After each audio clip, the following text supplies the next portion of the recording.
سحر آری سپیده باش نکازل دوماهیک اف پرا دنابرا بر درج بچی بو موصل يعني البشمن سنوري موصله بله دبرن وقتی اینا کو پتریوان پیشمرگه لینا لی یا کو دوماهیک پر بیتن کو لبر درج بچی بو موصل ویرا کو دبجنه ان روبار خازره کانیلانا خلقی که زیده يعني بشتي نمانا تيروريزم داعش لسنور قضاء آكرو بعدرش لفيركي دبرن ودشنا سنور بارزگاه موصل اگر چون آوان قلق اگرن بل اگر الهمو زورتر اوكو يعني او 10 سال بو تديد نيزي 10 سال بو شر داعش بو خلق كي زيده خدمه كسكاريوان في عالي بون خدماتي اللي قال خلق سنور بارزگاه موصل كربو وقت يابون جبر شر داعش و او پیشمرگه کل ویره بون شر دهات کرن لسرچای بعشیق و اف زنجیرچیان وقتی انک چه بو اگری سرکی بو اگری دی ترجی مثلا چون خلکی آکری بردرش و پارزگاه موصل بگشتی بو يعني پارزگاه دوگ بگشتی بو موصل مثلا ارزانیه بونو منه از بحثی بابت 15 کم کل ویره 450 دینار الموصل لیره 900 حتی هزاره غازش پماشه و غاز مالان و اوش بلی بابتن گشت گذاری که لقمان کاسب کار کلویره لسر پرامندان کو شولا ماسد که مارکت تاین او زیاتر روزانه تشریب چاوی خوب بینین کو خلق لیویره در باید که لقمان سپاس بوی در فته خلق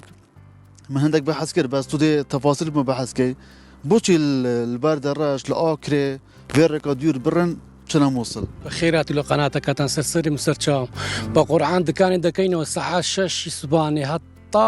هشتي واري بس عالم دش نميسل برضه رشا آكري أو قندان هميدتشن لميسل قلينا 7000 دينار لتري بازيني 450 ترشي يعني بسرة 450 دينار كوبونا تيدا كيو دا قريوا قلينا 7000 دينار قلينا ليرة 16000 دينار ولا مطعمي دكرم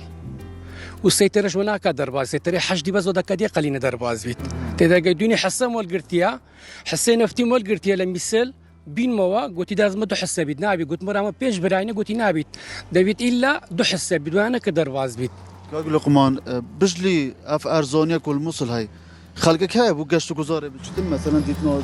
موصل نا مثل تشينيا دا تشي دك غابات وخلاص شي دي كينيا بس عالم هو بازينا بازين ليره جرانا 1000 دينار 1100 دينار لمثل 450 500 دينار تفيلت برضك 20 دينار دشت كالي 5000 بشت كالي 20 دينار بس ريكش ديورنا بنقول لقمان اگر بونو من كسك الاوكر بيت بتستموصل نا نيزكا ارزانترا ليره ود سرمندا لمثل ربع ساعه زيترنيا اخرش دايره ربع نص ساعه تير عاد باش نميسل بازيني خيان فل كان ترشيه دين غراتي خيان دين دقرينو تينو مات بس قالك باش نت رمضان ايش دخلك زياتر شي الراس رمضان بس لبو الزلابيه باقلاوي وشربته بعالم بطاله رب الروجيه هذا شنو خيان دخاف لنا تاي واري وتينوا كاغ لقمان الساعات كان زياتر يعني اظن سبيدر رانك زور خلق رونا بتبع بس زياتر شو زكي وساعات كان مثلا خلق شي خلق ساعات شش سباني هل دسيد لخو دش تميسلنا وسيد الطاي واري اري والله هندي والي رموس 12 13 سال ليره ما ساعة 6 سباني دچن عالم پر بازين گران ليره بيانا يتكرين حمي شلون قاش خلك ما هم صوري بس بازينا ايش اللي دي كنيا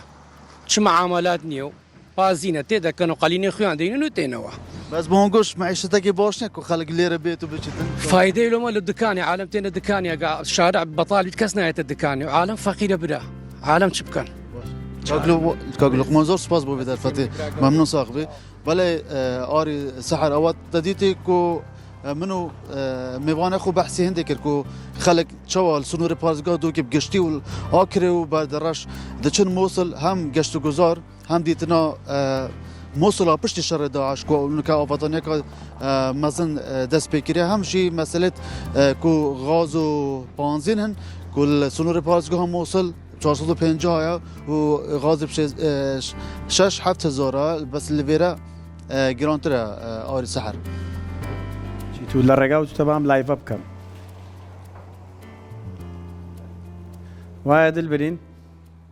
حالا ما ترسم خوش برام مصل شو بيت صايبتي هات ميرا ده باش ای دست خوش به خود هایسا چو رگو بانکی چانا و چانا بو والله رێگاوبان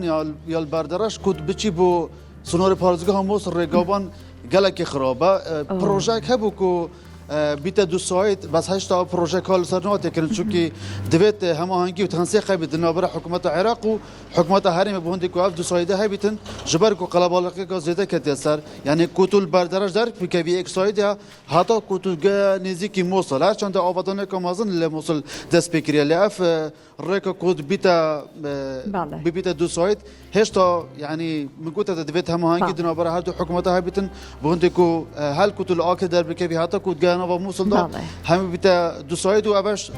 فعلا بسيارك جوان يعني بدا آسان كاري بخلكي دي امش دعاء ان شاء الله بزوي ام دو سايدي بكرتها وكاري لسا بكره بوي كخلق عسانتر امر جايه ببرا